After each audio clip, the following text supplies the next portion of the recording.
Live news, खबर तो पक्की है। नमस्कार, मैं शंभू कुमार, आप देख रहे हैं लाइव 24 न्यूज। हम लोग चांदनी मामले में, जज प्रतीक और चांदनी के मामले में खबर अप टू डेट आपको दिखाते रहे हैं। जब खबर कर रहे थे तो उसमें भी खबर बहुत ज़्यादा वायरल हुआ था। अब हम दिखाते हैं अपडेट। अब आज का अपडेट ये दिखाते हैं कि लोग कहता है कि जिसके पास कानून होता है वो कानून को तोड़ की वजह से जो चांदनी के परिवार है वो बहुत डरे हुए थे। उनको लग रहा था कि हमको इंसाफ नहीं मिलेगा, लेकिन कोर्ट जो होता है, न्याय होता है, वहाँ पर इंसाफ मिलता है। और क्या इंसाफ मिला है जज प्रतीक के मामले में, चांदनी को क्या इंसाफ मिल रहा है, हमारे साथ जुड़ रहे हैं शशिधर मिश्रा जी जुड़ रहे हैं। हम इनसे बात करेंगे, इनके पास अपडेट है। क्या अपडेट है सर, चांदनी और प्रतीक के मामले में क्या अपडेट आया है? तो चांदनी के मामले में दो अपडेट आया है।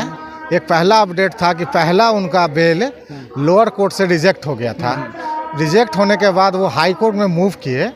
हाई कोर्ट में माननीय उच्च न्यायालय ने भी उनका बेल रिजेक्ट कर दिया है। अब उनको किसी भी हालत में सरेंडर करना ही करना है और रेगुलर बेल के प्रोसेस में आना है। एक अपडेट और है। अपडेट ये है कि प्रतीक सेल के पिताजी जो हैं वो अब रेलवे डिपार्टमेंट में काम कर रहे थे। और रेलवे डिपार्टमेंट में घपला में सीबीआई जांच में भी फंस गए हैं। अच्छा, उस स्कैम में फंस गए हैं। तो वहाँ भी उनका वहाँ से भी भागे फिर रहे थे। तो मतलब कि बाप बेटा अब दोनों भागे हुए हैं और दोनों को जेल जाना ही जाना है। तो ये बताइए, तो बाप के ऊपर तो दो क्लेम हो गया है। एक तो बहू की हत्या करने का इल्जाम होगा उस पर है, और एक जो रेलवे का जो स्कैम किया उससे भी भागे हुए होंगे। तो इसी से आपको पता चलता है कि वो परिवार के लालची है। मतलब कि वो उधर स्कैम करता है और इधर दहेज के लिए स्कैम करता है। तो इसी से पता चल रहा है। और हाँ, देर है अंधेर नहीं है, न्यायालय से मिलता है, सजा तो मिलना ही मिलना है। सजा मिलेगा ही मिलेगा। एक चीज़ और, एक पॉइंट करेंगे कि हाई कोर्ट से तो बेल रिजेक्ट हो गया। अगर वो जज प्रतीक फिर सुप्रीम कोर्ट में दायर करे तो फिर क्या होगा? अगर तो फिर तो एक्सटेंड करेगा। देखिए, ये तो खैर कोई बढ़िया वकील ही बताएगा। लेकिन इसके लिए बहुत सारा प्रक्रिया है। पहले तो उनको हाई कोर्ट में सरेंडर करना पड़ेगा। सरेंडर करने के बाद अब जज के ऊपर है कि रेगुलर बेल मिलता है कि नहीं मिलता है। अच्छा, जज सरेंडर करेंगे तो हो सकता है जज जो है अरेस्ट करके जेल भी भेज दे, इन्वेस्टिगेशन के लिए पुलिस को दे दे उसको। ये मतलब संभावना, हम लोग कानून के जानकार नहीं है, लेकिन एक हम लोग संभावना पिछले केसों के आधार पर कर रहे हैं। या तो जेल के अंदर जाएंगे, पुलिस के कस्टडी में जाएंगे, या बेल भी दे सकता है, लेकिन बेल होने का कम चांस है। बेल होने का कोई चांस नहीं है, क्योंकि सरेंडर जो होता है हाई कोर्ट में नहीं होता है। सरेंडर तो सीजीएम में होगा ना, और सीजीएम से पहले चालान कटेगा। चालान कटने के बाद अब अपनी फाइट करेंगे, अपनी लड़ाई लड़ेंगे।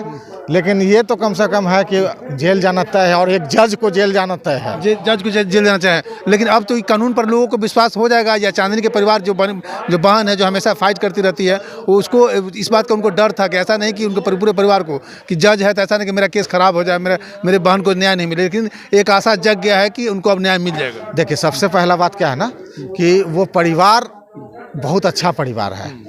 बेटी के मरने के बाद उन्होंने बिहार के नामचीन वकील को रखा है। और आपको पता है कि फीस कितना होता है हाई कोर्ट के लॉयर का। तो उसमें उन्होंने लाखों खर्च किया है। मरने के बाद बेटी को न्याय दिलाने के लिए लाखों खर्च किया है। ये भी एक एग्जाम्पल है, एक एग्जाम्पल है परिवार का। हाँ, पूरा परिवार का। चलिए, आपने सुना शशिधर मिश्रा से। ये एक्टिविस्ट हैं, हमेशा परिवारों के साथ जुड़े रहे हैं, सहानुभूति से लेकर के कानूनी से कानून प्रक्रिया में हमेशा ये साथ रहे हैं। थाना गए हैं, परिवार से मिलते रहे हैं, इनको हमेशा अपडेट रहता है। हम लोग खबर भी दिखाते रहे हैं, लेकिन उस बहन से भी हम खबर दिखाएंगे। लेकिन अभी आपको करंट अपडेट, एक ब्रेकिंग खबर दिखा रहे हैं कि जज प्रतीक का हाई कोर्ट से बेल रिजेक्ट हो गया है। वो सिविल कोर्ट से बेल रिजेक्ट हुआ, उसके बाद हाई कोर्ट से बेल रिजेक्ट होने का मतलब ये है कि जज इस बात को मानता है, इतना पुख्ता सबूत है, वकील ने पुख्ता सबूत पेश कर दिया है कि जज प्रतीक दोषी है।